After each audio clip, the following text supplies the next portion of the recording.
ഇന്ന് തന്നെ ഡൗൺലോഡ് ചെയ്യൂ. കാണൂ നിങ്ങളുടെ ഫേവറേറ്റ് ഷോസ്.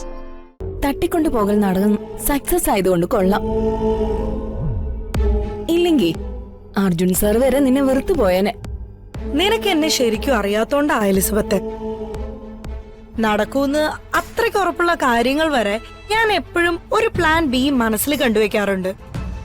പ്രത്യേകിച്ചും നമ്മൾ ചെയ്യുന്ന കാര്യം ഒരു രഹസ്യ സ്വഭാവമുള്ളതാണെങ്കിൽ പ്ലാൻ സിയും ഞാൻ മനസ്സിൽ കാണും. എന്നാലും അതല്ല, രമ മാഡത്തിന്റെ മനസ്സ് പെട്ടെന്ന് എങ്ങനെയാ മാറിയത്? അതേ എനിക്ക് മനസ്സിലാവാത്തത്. അതിന് അവരുടെ മനസ്സ് മാറിയെന്ന് നിന്നോട് ആരാ പറഞ്ഞേ?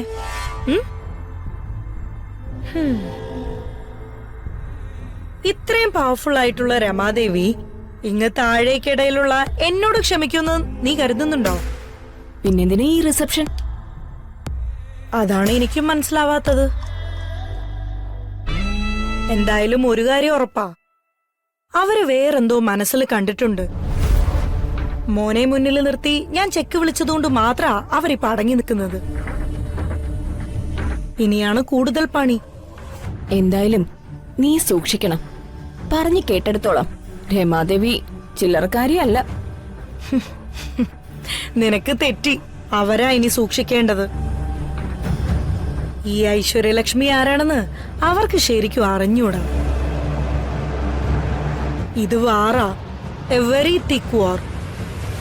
രമാദേവിയും ഐശ്വര്യലക്ഷ്മിയും തമ്മിലുള്ള വാർ. ആദ്യം ഈ രമാദേവിയുടെ റിസപ്ഷൻ പ്ലാൻ എന്തിനാണെന്ന് നോക്കണം.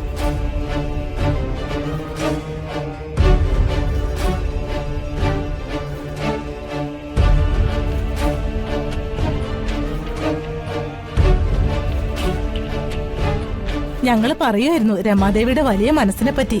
വലിയ മനസ്സുള്ളത് കൊണ്ടല്ലേ മോനൊരു അനാഥ പെണ്ണിനെ സ്നേഹിച്ചപ്പോ ഈ ഒരു വിവാഹത്തിന് തയ്യാറായത്. ആ പെൺകുട്ടിയുടെ ഭാഗ്യേ അനാഥാലയത്തിൽ നിന്ന് കൊട്ടാരത്തിലേക്ക്. ദരിദ്രയാണേലും പിച്ചക്കാരിയാണേലും എന്റെ മകൻ അവളെ ഇഷ്ടപ്പെട്ടു പോയി. പിന്നെ അവൾക്കൊരു ജീവിതം കൊടുക്കാന്ന് കരുതി. വലിയ മനസ്സാ രമാദേവിയുടേത്. ഏട്ടന്റെ ഗെറ്റപ്പ് കൊള്ളാലേ. ഓയ് വെള്ളം.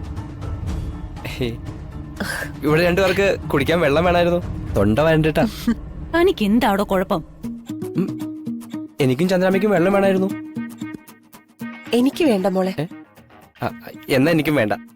തൊണ്ട വരണ്ടിരിക്കാന്ന് പറഞ്ഞിട്ട് ഇപ്പൊ മാറി. ഇങ്ങനെ എല്ലാവരുടെ അടുത്തും കൊണ്ട് നടക്കണ്ട മോളെ. എവിടെയെങ്കിലും ഒരു സൈഡിൽ വെച്ചിരുന്നാ മതി.